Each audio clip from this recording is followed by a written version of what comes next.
এই মুহূর্তে এখন অবস্থান করছি করমজল কুমির গবেষণা কেন্দ্র এখানে। এটা একটা ইকো ট্যুরিজম সেন্টার। আমরা অনেকগুলো ইকো ট্যুরিজম সেন্টারে এতক্ষণ পর্যন্ত ঘুরেছি।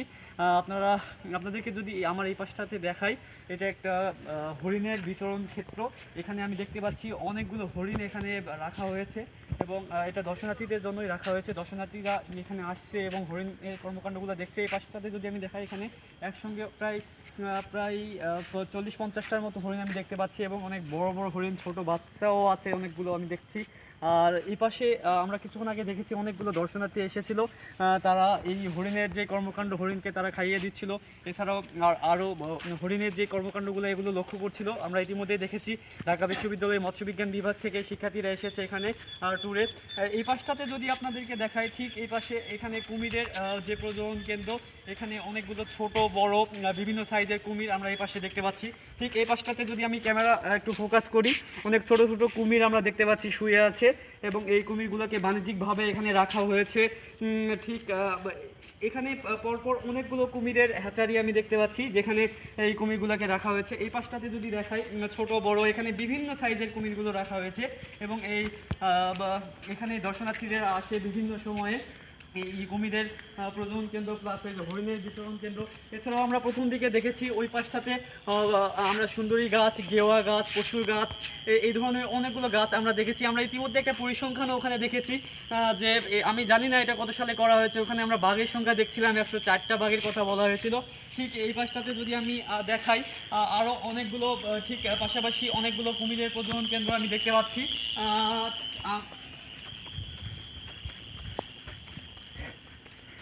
ঠিক এই পাশটাতে দর্শক এখানে দেখুন, এইটা একটা শক্ত প্রোটেকশনের আবরণ দিয়ে এটা তৈরি করা হয়েছে। কারণ ছোট বড় যে কোনো ছোট বড় যে কোনো সাইজের কুমির এটা অনেক বেশি বিপজ্জনক, কারণ যে কোনো সময় সেটা জাম্প করতে পারে। আমরা জানি এক একটা কুমিরের চোয়াল এটা অনেক বেশি ধারালো, অনেক বেশি তীক্ষ্ণ। এটা যদি একটা ছোট প্রাণীর উপরেও এই ছোট্ট কুমিরটা কামড় বসায়, সেই প্রাণীটা দু টুকরো হয়ে যাবে।